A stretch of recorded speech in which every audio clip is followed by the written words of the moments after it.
you turn right when you leave the distillery, there is a mountain in the distance, and this is the cruise. And on the very end, our smallest still is called Wee Binion. Binion is one of the smaller mountains and oversees Silent Valley, where we get our water from. So our 10,000 litres of our 8% beer come into the bottom of Donard. I'm now going to bring it up to the boil so that we can distill it. The distillation process separates the alcohol in the liquid from the water, as the alcohol boils first at 78.5 degrees Celsius. We're going to raise that into the 90s, get a nice rolling boil, rolling steam going. The steam will rise up to the copper ball, then to the line arm. The line arm is also called a goose or a swan neck sometimes, because of the shape. We want as much copper contact with the steam as possible. The steam and the copper will have a chemical reaction with each other, and copper is very porous.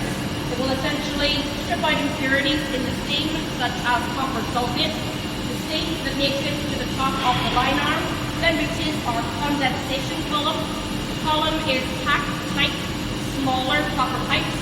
Flush the pipes with cold water. Hot steam hitting a cold pipe condenses, turns back into a liquid.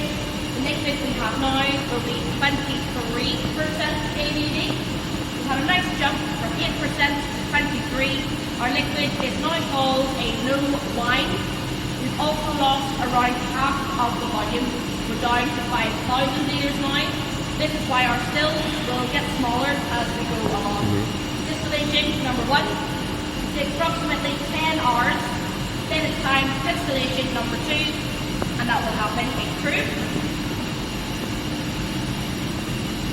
5,000 litres at 23% comes into crude, and now we're going to do this process for the second time.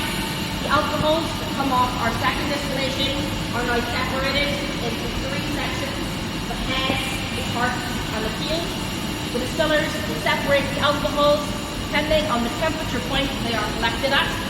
The heads, some of the first alcohols, really high in methanol, very dangerous to drink. Drink that and you can go blind. That's where we have a term, blind drunk, that you may have heard of, from people not making alcohol correctly. So we separate it. Next we have the hearts. The hearts are the good stuff that will eventually become whiskey. Then we have tails at the end. The tails are a bit more oily, a bit more sluggish as well. So the heads, the tails that we've separated, send them away, they get turned into biodegradable gas, and we have the hearts, which are now 60%. 60% is now legally a spirit. We could stop there for the liquid in a barrel, which is normally what Scotland would do. They normally double distill. Irish whiskey traditionally triple distills, so we're going to do it again. Do it again in Wee Binion for the last time.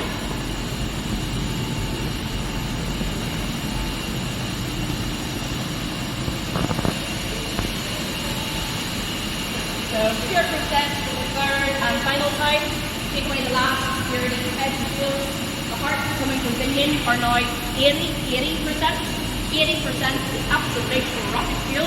As you come further up, you breathe in, you might be able to smell it in the air. What comes off Binion is not whiskey because it hasn't been matured. It is known as new make spirit. New make spirit is pretty much grade A botching. It's just been properly made, it's been properly regulated. For a new make spirit, not distill at 80%. Before we put it into a barrel, we will add water to it, make it 63%. Into the barrel it can go, and we can leave it for 3 years or longer until we have some whiskey to enjoy. We started out with 10,000 litres at 8%. We end up with just 1,000 litres at 80%, and that is really distillation in a nutshell. Another piece I have here in the middle, this is called a spirit safe. The alcohols that run through the stills will run through here as well. Each fountain is just for each still. The first fountain for Donner has some copper sulfate around the top. The bowl for Donner, almost like a grimy looking. This is Donner, so the first block of impurities through it. Just leaves a mark on the equipment. When it comes through, you put the heads and tails through this bowl, the hearts through here. Same again, the Binion, heads and tails through here, hearts through here. Our spirit safe is under lock and key. There's a point in time a distillery legally had to have one of these installed. That would have been for tax reasons. Taxman was a revenue officer, only person that will the key, open it up, check the walls for your content, the quality, the quantity of what you had, and then tax you for it. The first whisky tax introduced in Ireland was in 1661. This was introduced on Christmas Day. Merry Christmas, enjoy your whisky tax. Personally feel it was a little bit harsh, but the Irish distillers believed that it was their God-given right to make and drink their own alcohol. They were not going to let a little thing like the government taxes get in the way of it. So they found ways around it. One way would have been bury your equipment. You bury your stills or your fermentation tank under the ground. Taxman, I've made nothing, there's nothing here. Send them down to the next house. Then we have it there. Potching became a nice little way around your taxes. Instead of putting your new made spirits in a barrel to let it mature, just drink it as it comes off the still. It might be 80% alcohol, but if you drink the evidence, you cannot get taxed for it. Potching has been made legal again. It was made legal in 1997. So you can now buy it from distilleries, from an off license. And of course, if you know the right person, normally in a rural community in Ireland, someone is still making illicit potching today. And when you buy it, it might be in an old whiskey bottle, maybe a lemonade bottle, maybe brandy balls, no rock, some form of hard sweets at the bottom. Really just to mask the taste of what they've made. But hopefully they've made it correct and don't go blind drunk.